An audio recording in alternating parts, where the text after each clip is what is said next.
Bismillahirrahmanirrahim. Assalamualaikum warahmatullahi wabarakatuh.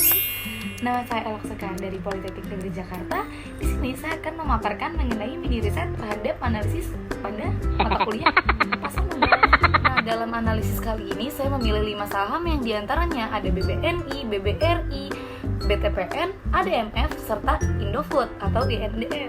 Dua analisis yang saya gunakan yaitu ada analisis fundamental dan analisis teknikal, di mana analisis fundamental itu terdapat adanya analisis makroekonomi, analisis industri, analisis rasio keuangan perusahaan, lalu ada risk and return. Sedangkan pada analisis teknikalnya saya menggunakan indikator moving average, stochastic, dan volume.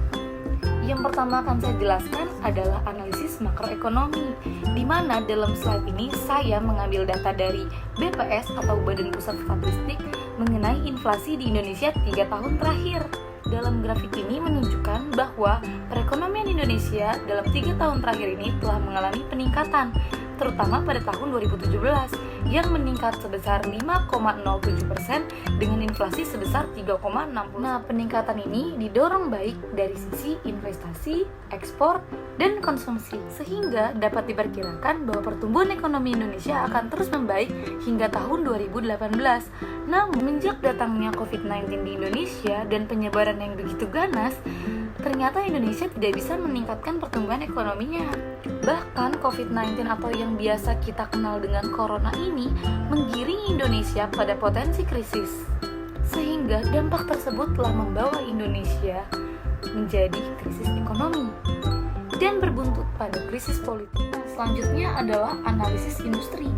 Untuk analisis industri ini saya ingin menekankan di mana adanya krisis ekonomi di Indonesia itu benar-benar terjadi, sehingga melemahnya rupiah terhadap nilai dolar Amerika Serikat. Melemahnya rupiah terhadap dolar Amerika Serikat itu bahkan tembus hingga Rp16.000 per dolarnya. Bursa saham di Wall Street Amerika Serikat pun berguguran. Pelaku pasar dalam negerinya juga cenderung menjual saham sehingga menyebabkan adanya penurunan dalam IHSG atau indeks harga saham gabungan. Kemudian masuk kepada analisis yang selanjutnya adalah rasio keuangan perusahaan. Nah, dalam perhitungan rasio ini ada EPS, PER, DER, ROA, ROE, bahkan NPM dan dividen yang saya gunakan sehingga menghasilkan scoring yaitu BBNI sebesar 3,0, scoring BBRI sebesar 1,86, scoring INDF sebesar 3,29, scoring ADMF sebesar 3,86, dan scoring BTPN sebesar 2,14. Nah, di slide kali ini itu terdapat adanya analisis risk and return, di mana adanya perhitungan beta dari 5 saham yang telah dianalisis ini didapatkan dari perhitungan yang menggunakan regression. Lanjut pada analisis teknikal agar kita mengetahui saham tersebut under value atau over value. Nah, kalau under value itu artinya harga saham berada di bawah nilai intrinsiknya. Kalau over value artinya nilai saham berada di atas nilai intrinsik atau nilai wajarnya. Nah, di saham BBNI ini terdapat chart Nexus yang menunjukkan adanya indikator moving average, stochastic, dan volume dengan garis supportnya terdekat di Rp3.286 dan garis resistensinya itu di Rp4.894.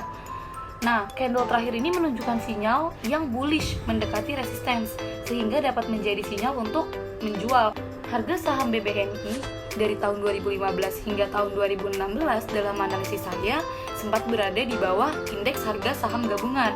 Namun, di tahun setelahnya BBNI berada di posisi over value, di mana di tahun setelahnya BBNI berada di posisi over value, di mana harga sahamnya lebih tinggi daripada IHSG. Kemudian masuk kepada analisis teknikal yang kedua yaitu pada saham BBRI yang menunjukkan bahwa dalam rentang waktu Maret hingga Juni 2020 dengan support terdekatnya di Rp2.158 dengan garis resistensinya itu di Rp3.347.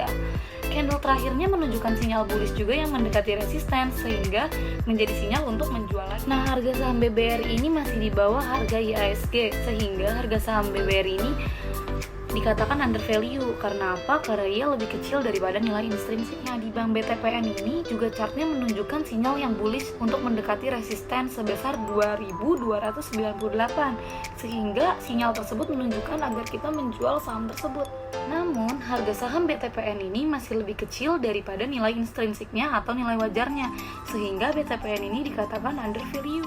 Kemudian analisis teknikal INDF terhadap garis support dan resistansnya jatuh terhadap harga di mana supportnya itu sebesar Rp5.036 dan resistennya sebesar Rp6.928. Dan saham INDF ini juga menunjukkan overvalue karena harga saham Indofood ini lebih besar daripada nilai intrinsiknya, maka dia dikatakan overvalue. Yang terakhir pada saham ADMF.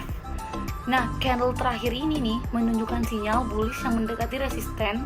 Apabila dijual itu mendapat profit di resisten terdekatnya sebesar 6.600 dengan support 5.536. Oh iya, ADMF ini memiliki harga yang tidak cukup stabil dan harga saham ADMF ini masih berada di bawah IHSG sehingga dia dibilangnya under value. Cukup sekian dari saya. Wassalamualaikum warahmatullahi wabarakatuh.